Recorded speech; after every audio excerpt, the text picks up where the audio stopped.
get started. My name is Leah Slink, and I'm a social worker. I work at both Long Beach Memorial Hospital in the emergency department, as well as in the rheumatology pediatric clinic, as well as at Long Beach, as well as at Valley Christian Middle School. So I get to be involved with quite a few kids every single day. And as well as at home, my own board. So I know today is not necessarily one of the most exciting type of things to have to discuss, but we're actually here because we all care about children. And whenever we take the baptismal vow, we say that we're willing to be part of the covenant to be able to raise these children and protect these children, to raise them to know our Lord Jesus Christ. So this is part of what this is, to be able to provide a safe place here at Bethany for our kids. So I'd like to just start this with a word of prayer, and then we'll get started.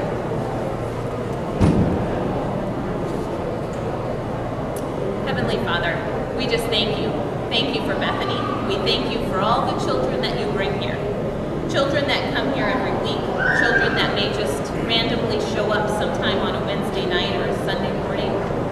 Lord, I just pray that we can be good leaders, mentors to these children, that we may be aware of some of the pain and difficulties that are going on in their homes or in their community or in their life. Lord, may we be wise and sensitive to these issues. In Jesus' name, amen. All right, I'm just going to get started, and if you have a question at any time, feel free just to raise your hand, and we'll just try to make this as interactive as possible. Some of it, honestly, you've probably heard before, but you need to hear it because we need to be reminded. We don't like to think about it. We don't like to think that these things are going on in our community, even within our church, but the reality is that it does. So it's good for us to be aware of what it is. So first of all, I'm just going to give you some basic statistics so that we know, is this something we even need to know about? So in 2006, the statistics of child abuse just in the United States alone.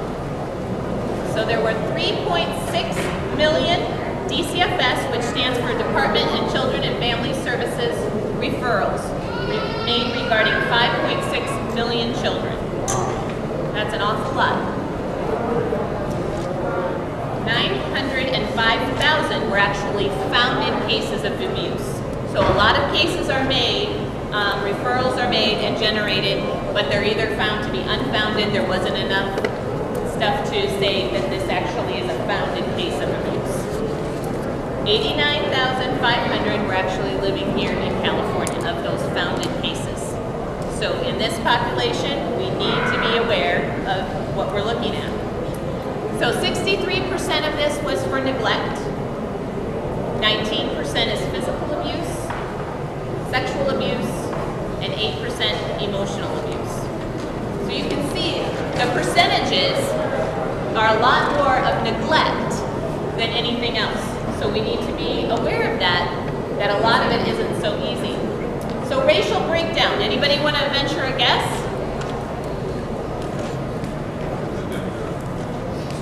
What would you guess? What are the demographics? What would you say? No, this is for the United States in general. Who would you say is the highest percentage? White. Caucasian. Yes, 51%. So we're more than half yet. 25% is African American. 15% is Hispanic. 2% Native American. 1% Asian Pacific Islanders. Now, this you have to remember is reported cases of abuse. There's many cases of abuse that go unreported or undetected. So you have to remember that as you're looking at all of these numbers as well. So who are the perpetrators? What would you guess? Men or women more? Actually, men? Anybody else? Women. 50-50. Actually, not quite 50-50, because they're with them. close. That's right. 60-40. They believe that the majority of it being females is more the fact that they are oftentimes more the caretakers that are providing the care to the children. 84% of the abusers were the parents.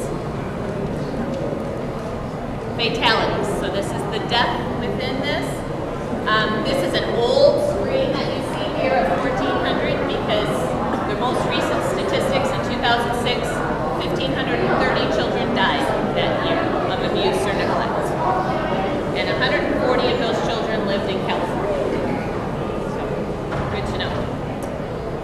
94% were younger than 1 year, and 85% of those were less than 6 years old. So you can see the younger they are, the more at risk they are. So we're going to go on to discuss physical abuse. If you're just coming in, there's a handout. I just want to make sure you have it. You want us to sign this roster if we sign it in the back? Is this the second sign? No, this isn't a sign-in. This is just handouts. No, the sheet. The roster going around. Oh. You just have to sign one. That's fine. Okay, I'm just going to read this definition, and as we go through this, I just want you to realize that when we're talking about all the different kinds of abuse, it's not something that we can say, if you have this, this, and this, that child is abused. It's not that simple. It's actually quite an art to try to figure it out, what's going on. Okay, so as we read through this, please keep that in mind, that if you see something and you say, oh, well, I know that child had a broken arm, so they're definitely being physically abused. That is not the point here. We definitely want to use our sensitivity and make sure that we're seeing several indicators, what we call a red flag, that may give us a concern about what's going on. So first, physical abuse. And here you guys can just read along here with me. Non-accidental physical injuries may include severe beatings, burns, biting, strangulation, and scalding, with resulting bruises, welts, broken bones, scars, or serious internal injuries. So here you can see an abused child under the law means a child less than 18 years old whose parent or legal or adult legally responsible for the child's care inflicts or allows to be inflicted upon the child physical injury. And you see a lot of things in the news these days, more and more about either physical abuse or neglect that's going on. And it's becoming more and more of an issue. Here we're just going to go through some of the physical indicators that you may see on these kids. And you can kind of read through these with me. Oftentimes when somebody's coming into the emergency room, we're seeing several different indicators. A burn, for example. I get a lot of burns in the emergency room. And a burn can happen because somebody spilled a pot of soup and it's completely an accident. What I'm looking for is, what is the child telling me? What is the parent telling me? Am I hearing the same thing? Are the stories consistent? If the stories are different, then we definitely have a concern. Mom is saying one story, Dad's saying a different thing. That would be an indicator that would definitely cause me more of a concern. Burns also need to be consistent with how the story said. I had one story where they said, well, the kid just fell on the iron. Well, the iron had all the marks with all the little holes on the iron on the kid's back. How often do you fall on your back, land on the iron, and not be able to get off? You know, you move quite quickly when something is very hot. So you have to decide whether or not this is a story that makes sense, okay? And we see that all the time. The lacerations. If they're telling us, you know, that, oh, they fell off their bike, but instead, you know, the bruises are not, you know, on the elbow or on the shins, maybe this isn't consistent with what we're being told. In the hospital, we also try to make sure that what the doctor hears, the nurse hears, what I hear, that those stories are all the same. So sometimes here in church, you also may want to make sure, as a small group leader, what you're hearing, and then did somebody else hear this story? And what did you hear? And then kind of compare notes to see if you're hearing the same things or if the story is changing. Some more behavioral indicators for the physically abused child. You'll see here that, you know, sometimes you raise a hand and they kind of shudder away. Now sometimes it's simply because a kid gets scared. That doesn't mean anything unless you see that consistently, along with some other things. What we also notice a lot is they wear long sleeve clothes to hide bruises, or they wear jeans when it's really, really hot and there's no other reason other than to try to conceal some of the bruises or things going on. Another thing to be aware with physically abused is nowadays something that's very popular with the teenage kids is cutting and cutting themselves. And you know, it used to be that it was just right here, so they'd wear the long sleeve shirt. But they've gotten smarter. And what we're finding more and more is they're cutting inside their legs so that people don't see it as readily. So there's a lot of things that you may not notice And you may just need to be aware of what's going on, that these kids are smarter than we give them sometimes credit for. They're not just going to cut here. Just last week in the hospital, I had somebody who had actually cut words into her arm. And so she's trying to make a statement. That was not a suicide attempt. That was not physical abuse. That was her hurting herself as a trying to release the anger. But then if they're doing that, you want to go to the next question and step back. Why? What's going on at home? What's going on in this child's life that is so painful that they're choosing to hurt themselves? Is it because they've been hurt already and they've learned that? Questions that you may want to just be aware of, to be thinking about. Kids that are often absent from school, sometimes it's because the parents are also trying to hide the fact that they have been beaten, have been hurt, that they have a bruise, that they want to heal a little bit so that they can explain it. Some more things. You can just kind of read through these. You know, if they're telling you that they are being abused at home, chances are something's going on. Okay, now, there's some kids who truly are just looking for attention. Okay, and you have to weed that part out. But a child usually is pretty scared to admit that because they know they could be removed from their home. Even if the home is not what you and I would consider a safe environment, it's what they know to be normal. So it's safe for them. So you have to remember that they are trusting you if they're saying that, and to take that very much to heart and to believe what they're saying. Because chances are they aren't going to make it up. Does it happen? Yes. But again, if you run into these situations, please contact one of our staff members here at Bethany. We have my number and another social worker's name in our church here that you can contact if you're put in that situation. You do not need to make that decision all by yourself. Please don't. Okay, family and parental indicators of physically abused children. Now here you see a nice picture of just a normal looking family. Probably just a family like yours or mine. Does it go on in normal looking families? Absolutely. Yes. Sometimes there's many things going on behind closed doors that none of us would know. Ongoing financial strife, marital strife. Oftentimes what we see is the financial strain and the lower economic status does play a significant role in terms of the stress that's going on then with causing some of the abuse going on in the home. The other thing to make sure that you see is the highly moralistic homes. Homes that are saying this is the way we do it. They're legalistic. So sometimes out in the community, Christians get kind of a bad rap because they say, well, God said to do this. So it's really, really tough when they start saying, well, Christians actually have a higher incident. So, and the reason that they say that is that people oftentimes will say, we do this because of our faith. Now, is that actually what Jesus would say? Absolutely not. But they will quote it oftentimes. So just be aware of that. Some more things that you see. Here, one thing to understand is whenever a child comes in and there's anything suspicious in the emergency room, we do the chart review. We check through our computer to see how many times has this child been here. What have they been here for? Because oftentimes we see, why does this child keep coming in with all these suspicious kind of injuries that we can't quite make sense of? Just one of them together might not be enough, but all of them together we start to see it.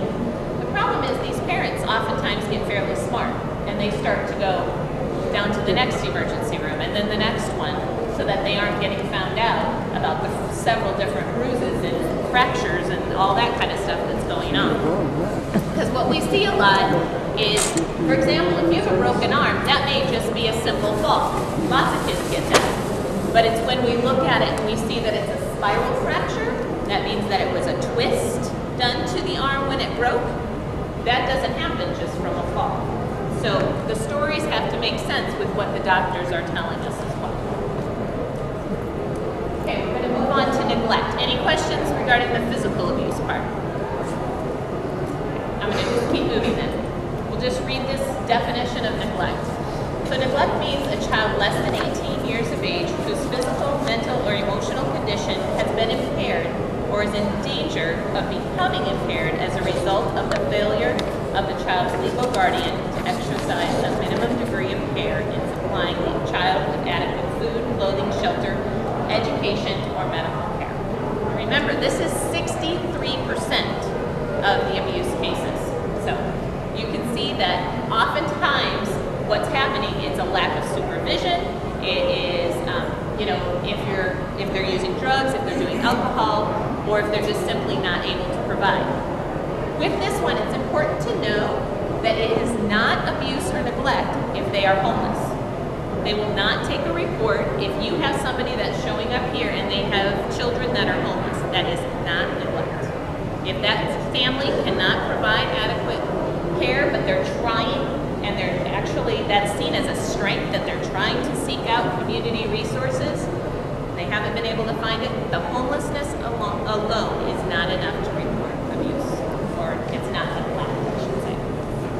Okay? So what are some indicators of neglect? Would be the dirty skin, offensive body odor, unwashed hair, dressed in clothing not appropriate. Oftentimes what we see is the frequently left unsupervised. Now it's important to realize that there is not actually a legal age that a child is allowed to be home alone.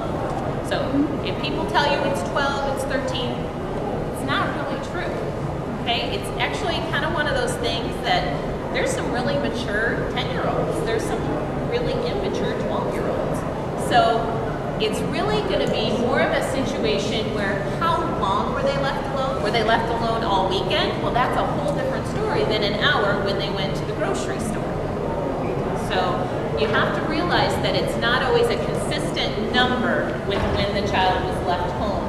It's the amount of time and whether or not this child was able to provide the care. Now, I've had children where the 13 was left home alone, but was left home with 6 younger siblings to care for them, and it was for too long of a time.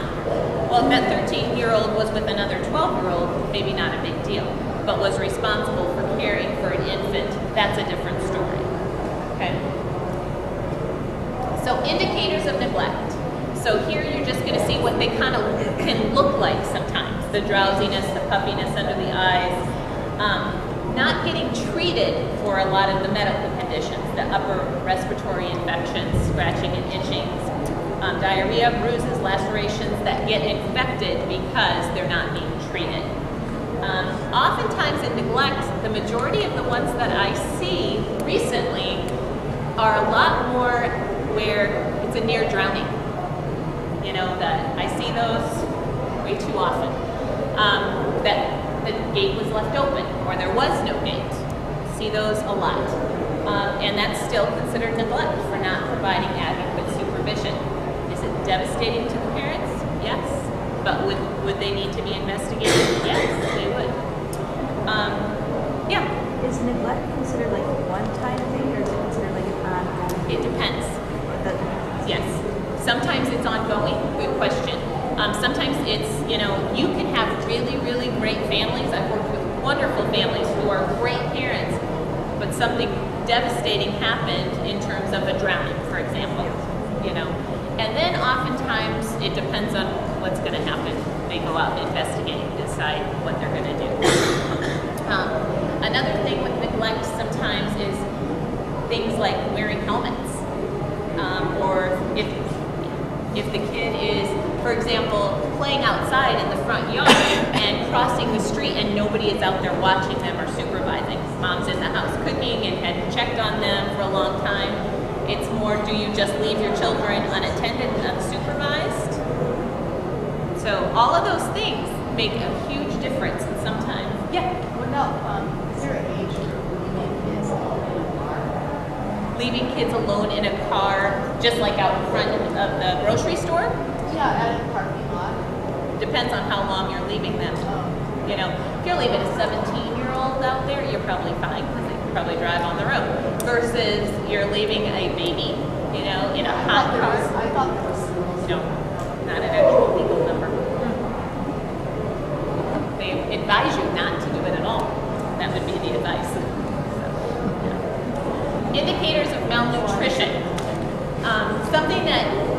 we often see in hospital is that they're stuffing their food and taking it home in bags. We'll find that they're stuffing it, you know, in the cupboards, and they're trying to take it home. Kids that are putting stuff in school, you know, and taking it home, put it in the, you know, they wear the long sleeves, they stick it in their sweatshirts, and they're taking it home. Not only to feed themselves, but to feed their little brother or sister at home. And that's going on regularly. As Pastor Henry said today, every 6 seconds somebody dies of malnutrition. And yes, that is worldwide, but it's still going on here in America too. Another thing though, the opposite of that is the obesity, not eating healthy foods. Because if you think about buying your fruits and vegetables, oftentimes those are more expensive, right? If to buy good stuff. It's cheaper to buy junk or to buy fast food stuff. So, something to think of. Particularly in infants and toddlers. The problem is here, they can't tell us what's going on. So we have to read the signs. And with this, it's just them not responding to us. Kind of that listlessness, not responding appropriately, not smiling back and forth with us. Sometimes they'll actually, what we'll see is tearing, itching, the pulling of the hair, as just a way of frustration. Psychologically, this is not the way the child is supposed to have to cope with life, and it's more of an indicator of neglect. We see a lot of failure to thrive kids in our PEDS unit, and a lot of them, you know, they're not getting the love and the attention and the care that they need. So oftentimes their hair will actually be coarse. You can feel it. Like if you feel your hair now, theirs feels more like hay or straw. It's very coarse because of the improper nutrition. Indicators of neglect in children. So these are children more that maybe could communicate a little bit with you, things that you could think about. Just oftentimes you kind of get the sullen look. Anybody ever seen that child with their head down, doesn't make much eye contact? Now that's just one red flag. Again, don't use that as only as one, you know, that definitely means neglect or abuse. But it's definitely something to think about. The fact that they maybe don't have any lunch money at school. They don't have any food. They come without food. They almost seem like they're in a different world, kind of in a fog. They're not connecting with reality. Because you know what, maybe being here at Bethany, at youth group, it's just a place that maybe they could get a free cookie. It's a place they could get something to eat. So they're really not eager to learn even about Jesus or about anything else. They're just hoping maybe for a little love, a little compassion. So just be sensitive to some of the kids that are coming in here. Some more things. Sometimes you see that they're destroying things. They're taking out their anger and aggression, and they take it out on other kids, on themselves, or they take it out on, you know, the stuff, the books, the chairs. Sometimes these are the kids that are really frustrating to have around. You go, man, if this kid just wasn't in my small group, we would get so much further, right? If this kid was not in cadets, we would be doing so much better. This girl in Gems, if only we could get rid of her. Ever thought that? Ever thought that maybe that's the kid who needs the most? Who needs that little extra love and attention? Because we don't always know what's causing that anger, that rage, that concern. So indicators of the neglectful parents in the family. Promises but doesn't follow up on recommendations that you're offering here through church or at school or at the hospital. You see alcohol and drug abuse a lot. Disorganized, chaotic home life, history of chronic illnesses. Now with that, you don't want to say, if a kid has lupus, oh my goodness, they definitely have abusive parents, right? No, that is definitely not what you want to say.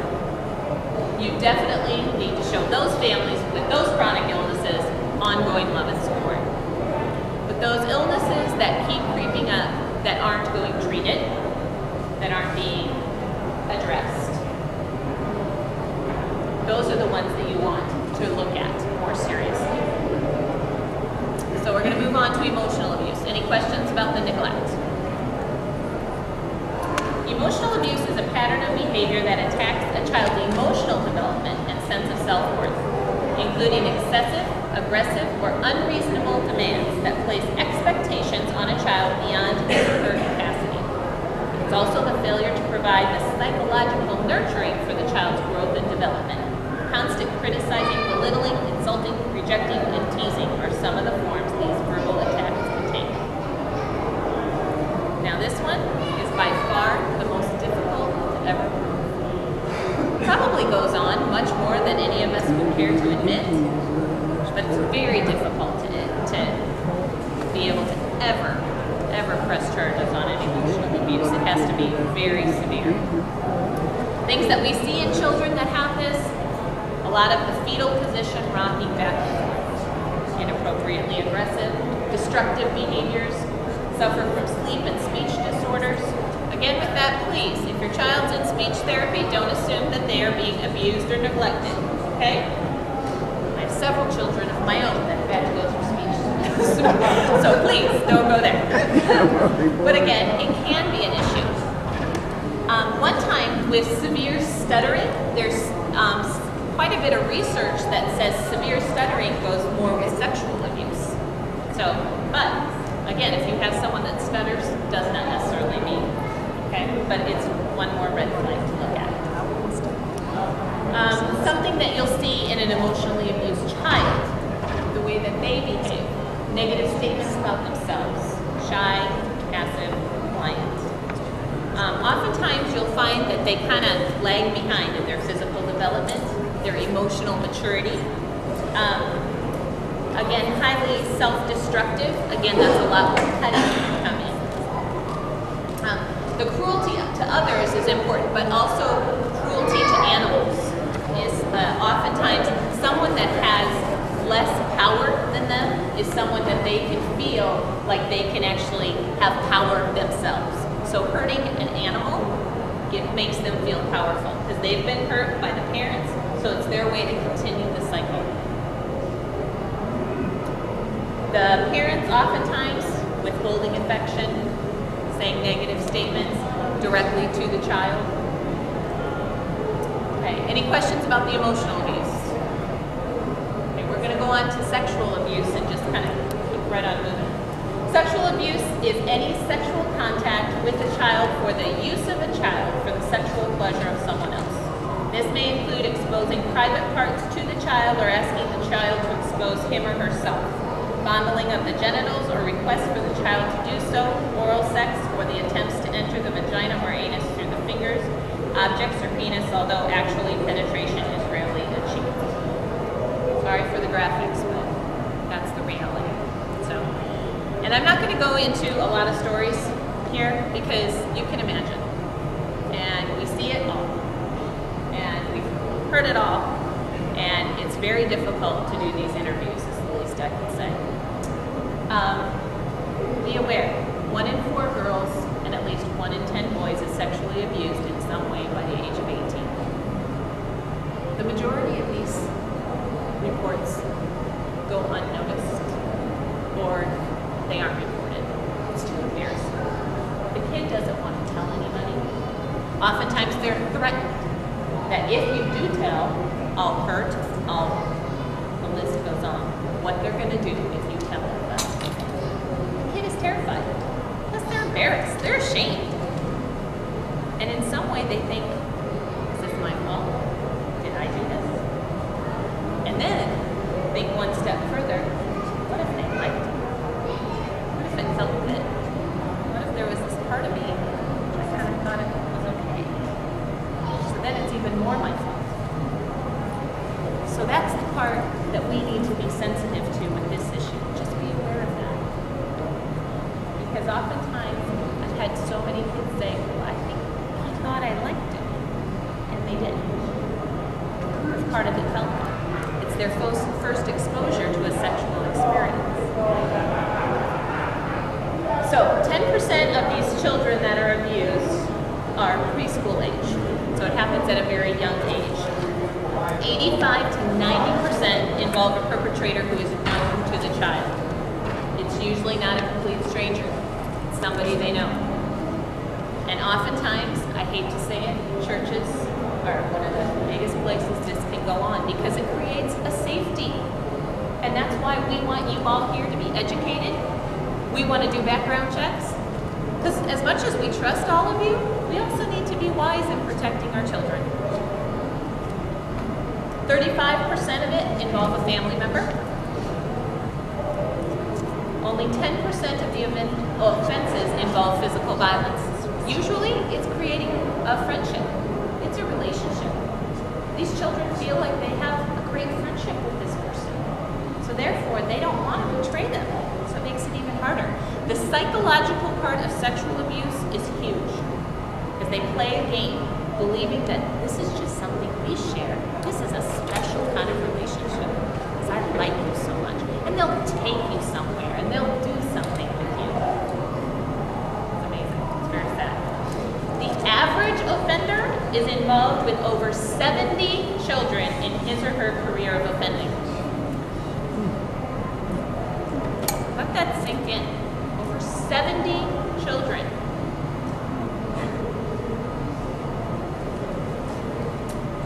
Behavioral indicators of sexual abuse in children. Oftentimes you'll see that a relationship with somebody changes, that they have a different feeling.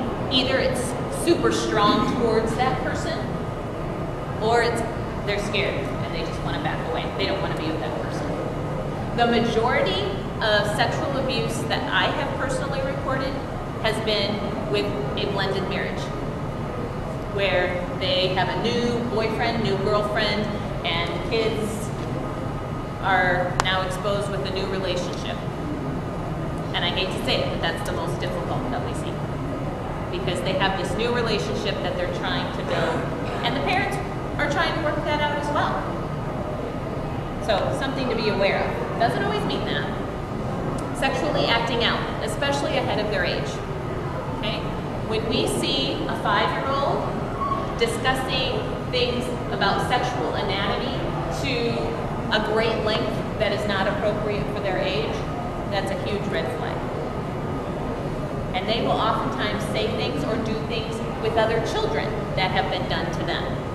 So when I see a child and this happened to them with another child, so that's not abuse. I can't report that if it's an 8 and 9-year-old with each other doing things. And part of that is normal. But if they're going to a certain level of where it's definitely abuse, I would want to ask where this child got those ideas from, because usually it's happened to them. Cruelty to animal and fire setting.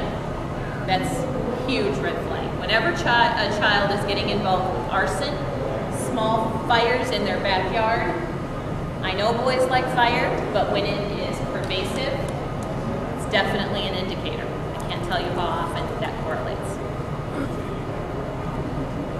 Anorexia and bulimia, particularly in girls. Whenever I see a child with those issues, that's something that I want to explore as to whether or not sexual abuse has ever been something that has happened with them. The majority of times it is, not always.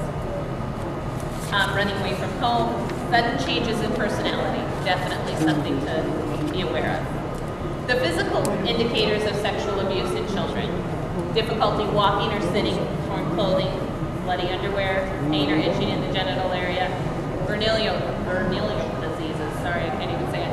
STDs, we can test for those in the emergency room, and I had that for the first time a 7-month-old. So, and that was proven to be sexual abuse. That was my youngest. And yes, it happens. There are certain STDs that you can only get through, that can't be passed from mother through birth. Some of those can be, okay, and they can test all of that. This one was from sexual abuse. Came in while I was working there. So you have to make sure that you're looking at all the indicators of what are going on. And sometimes I couldn't necessarily tell with that one, but luckily through the medical knowledge and the testing that we did, we were able to prove. Pregnancy. We just had one recently where a 12-year-old delivered her stepfather's baby. Did I say that correct? But the mother was in denial that it was really his, so she said it was the brother. So it's the constant weeding out of these families who are coming in and out and who's having sex with who. But the dad was having sex with all the different kids, but the 12-year-old got pregnant. So they said it was with the stepbrother, but really it was the dad's. So, and that came out when the child ended up being in our NICU, the neonatal intensive care unit, for chromosome issues. That they had to test it.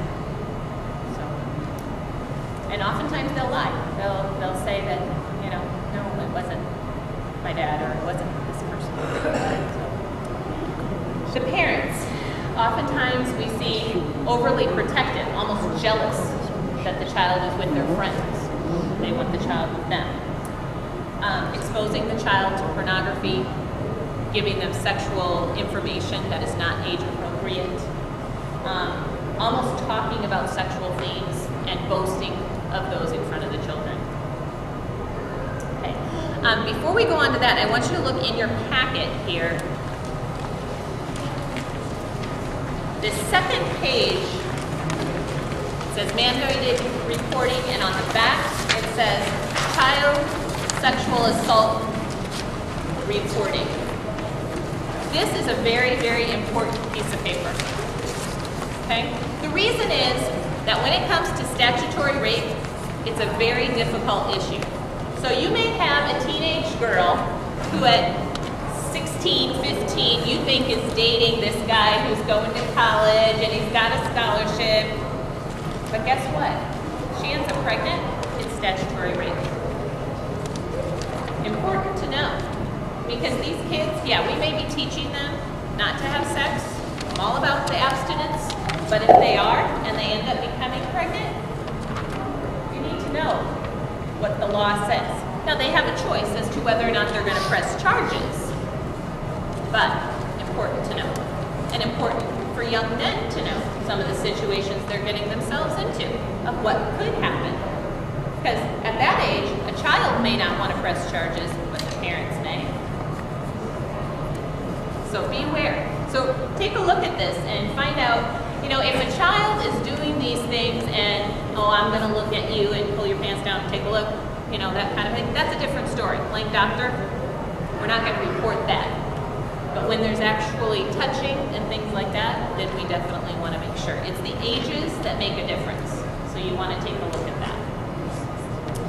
Okay, how to report child abuse. Anybody in this room ever have to report child abuse before? Few of you? Okay. It's not fun. Nobody likes to do it. Some of us have to do it a lot more often in the positions that we're in, where we work. And here at Bethany, we haven't had to do a lot. But I raised two questions. Is that because it's not here? Or is that because sometimes we don't want to see it? I don't know. It's something to think about. I want you to be aware how to do this process. If you ever have to, once again, please, you need to let someone on staff be aware, okay? If you're working under Andrew, you should talk with Andrew so that he's aware and can follow up with that. If you're working under Lon, under Henry, you can talk with them. Make sure some staff members are aware so that we can follow up, okay? The other issue with that is realize DCFS, Department of Children and Family Services, will be coming out. They will come out to the church. They will come out to the family. So it's probably good if the church knows versus the social worker just showing up on the doorstep and nobody has any idea of what's gone on here on Wednesday night. So please do the information. Now, does that mean that you should tell everybody in your small group? Absolutely not. Does that mean that you run and tell the parents, hey, I'm going to do this? Probably not. Could you? Yes. Each instance with that is a little different. Sometimes if it's not involving the parents, we want to let the parents know this is what they're telling me. Okay? Sometimes that's not the safest idea, and that's where you may want to run it past a staff member to get some ideas on what to do. You can always call me as well. I'm always available if you need that help. Yeah? Also, these suspected child abuse reports, every single one, sent to the police department department where the crime occurred. So not only will DCFS come out, some top somewhere will come out and talk to you and be involved with us. And they'll decide whether or not it's a criminal proceeding or whether just DCFS is going to be involved. So depending on what the abuse neglect situation is. Okay. Now, with this, the biggest thing at the top there, suspected. See that word up there when you're looking at this paper, the last paper here? Suspected. This doesn't say actual child abuse has occurred. You are required to do this if you suspect it. Okay? So, no, the majority of us don't want to do it. In fact, only 1/3 of people that are confronted with child abuse will actually report it. So these numbers, when you see 5.9 million, 6.3 million, think of how many are really out there that aren't getting reported because people are too scared. Well, what if I'm wrong?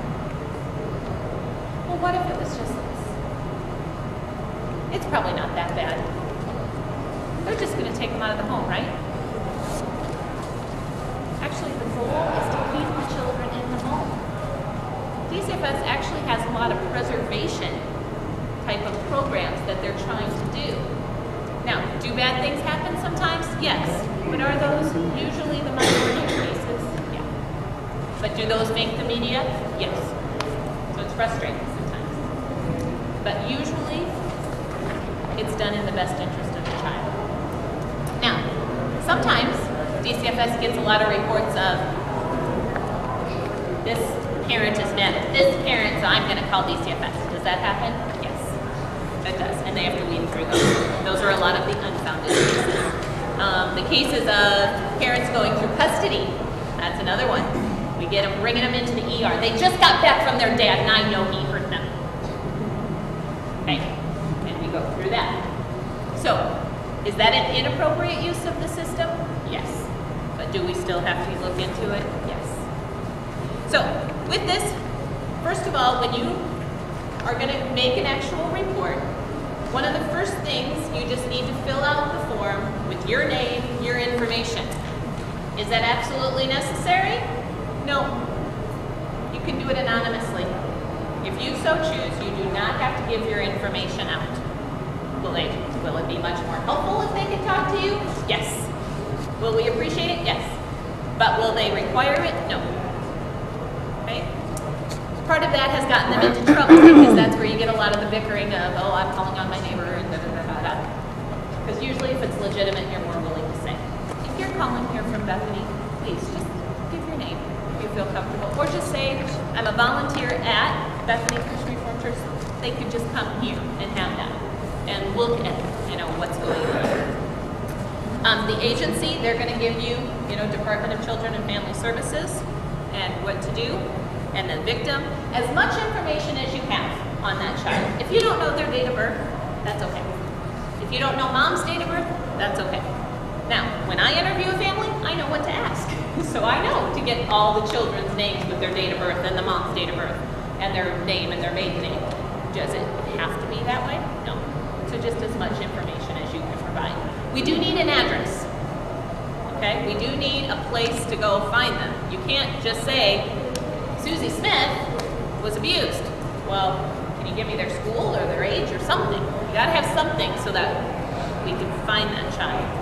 So, and then you just fill it out with the information that you have. It doesn't need to be lengthy. So, on the top there, I'm gonna give you the 1-800 number. Just write that right on the top of this sheet. 1-800-540-4000. 1-800-540-4000. That's LA County. If it's a child who resides in Orange County, I'd have to look up the number. With that, just say that you have these red flags going on and you know what? Talk to Andrew about it. He's not sure either. We aren't sure what we're gonna do.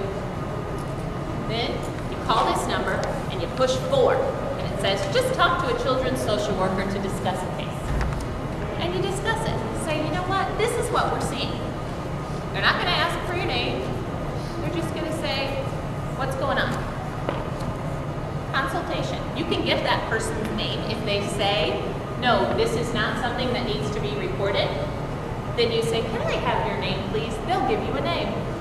And then you mark it down at the time, and it will always be recorded that you had this conversation, and you are completely free because they told you not to report. So it covers you. Kind of a nice background, right? I use that a lot. I like to be able to blame somebody else. They told me not to. Instead of being at me. I don't want my license on the line. But with that, it's also just good to explore. You know, is this enough? Is this something I should be worried about? These are people that have a lot of experience, and they're the ones who would be taking the abuse report. If they say, yes, it is, you can say, okay, I need to then, within 36 hours, call. And I need to have done it. So you need to make sure that you've then followed up with it. And you can make the report right then, or you can say, okay, I'm going to talk to and have the staff member there with you. Now, at the end of making a report, if it's actually something you're going to have to report, very, very important to know that you're going to get a reference number. That reference number is so important. I can't tell you how important it is. So please get the reference number. It is a 19-digit number. They're going to be rattling off these numbers, and you're going to be like, what? And they're going to say, it's 1234-456, and they go right on saying all the 19 digits, and you say, please say that again, and make sure you get that number, because you will, to get any information later on about that case, to see what they did, you need that number. You can't just call and say, my name is Nancy Winters, and I called up last week. They're not going to tell you anything. You need that reference number. Very, very important. Please write that down and keep that in a couple of different places.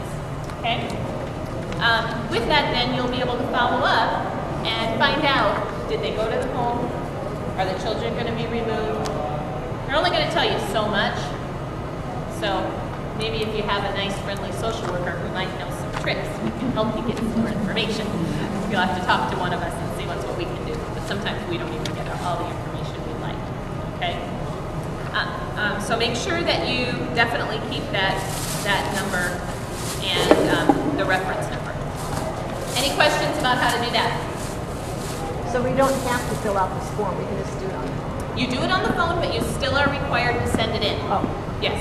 So you fill out the form, and you have to send it in. Okay? They'll give you the address of where to send it in.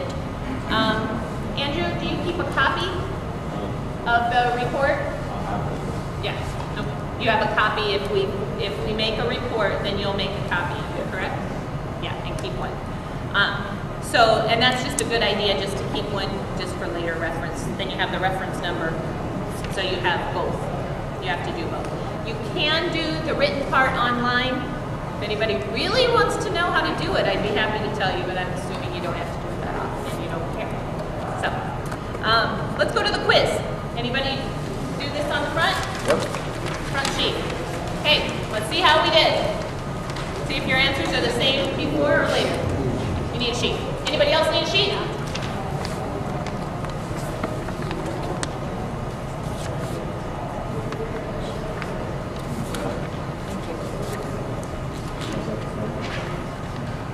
Anybody else? Okay, so the first question. 3 children die of child abuse in the home in the United States each. Day. Each what? Day. Day. Okay.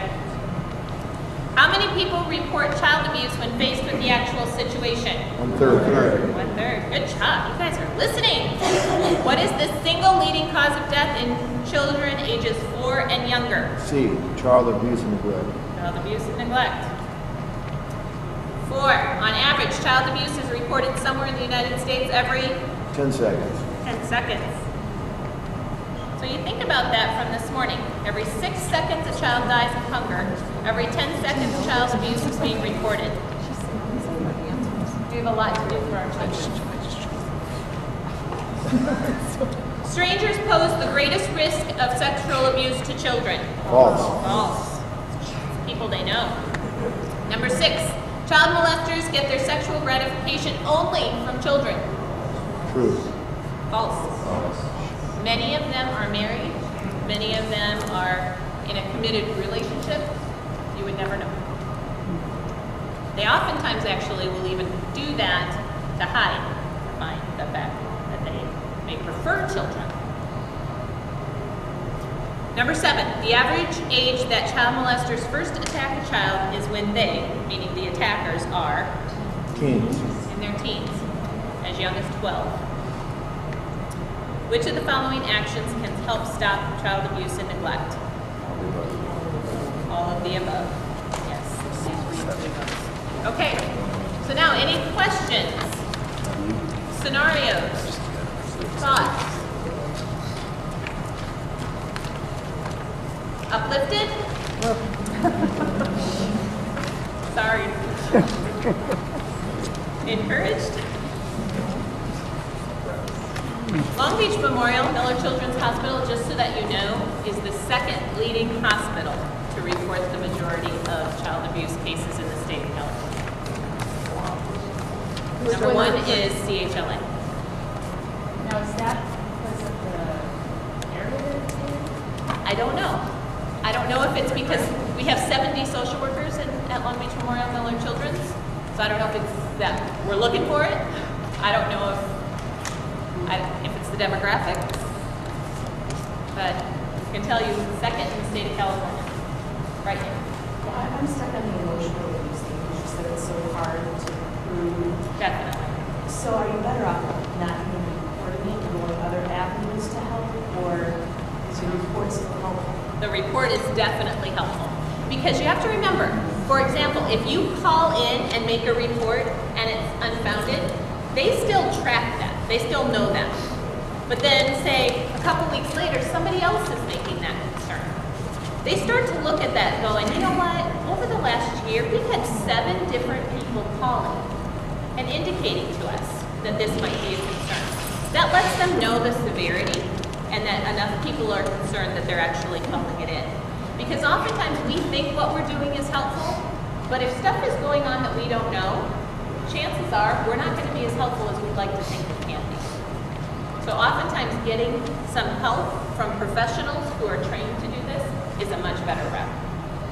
So I guess I'm anticipating underlying distrust that they're going to go do the right thing and make it worse for this in case you can't prove something you're not. Right.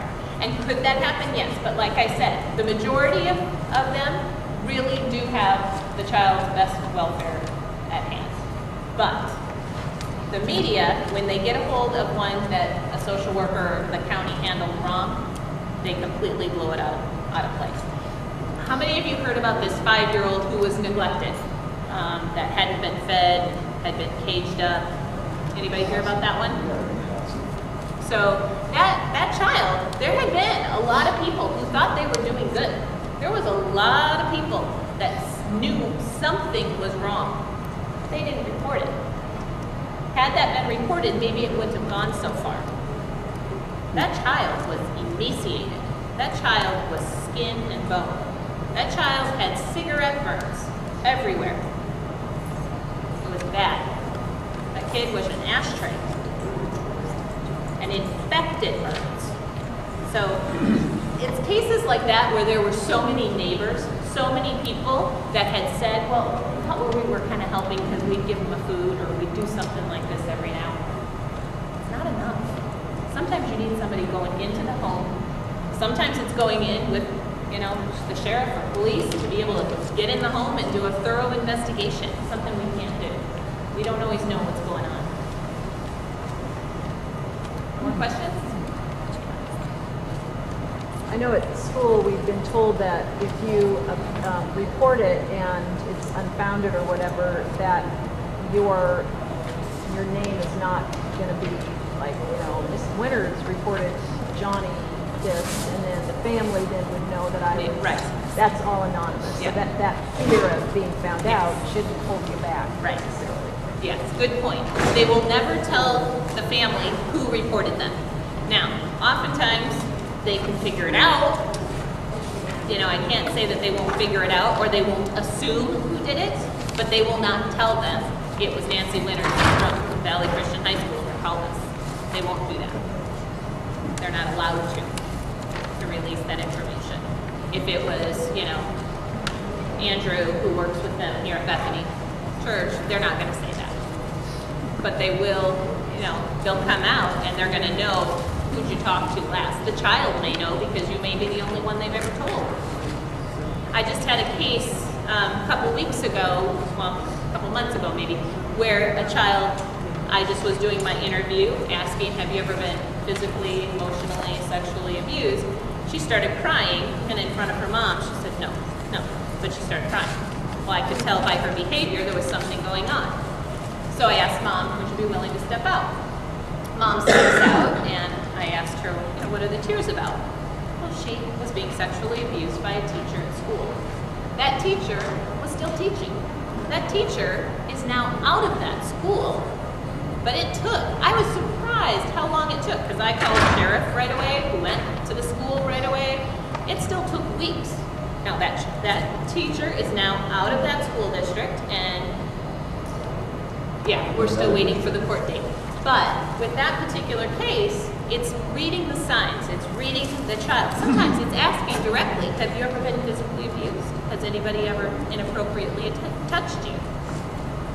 So it goes on. Was she afraid to mention that in front of her mother? She had never told her mother. Never told anyone. And luckily she took a risk.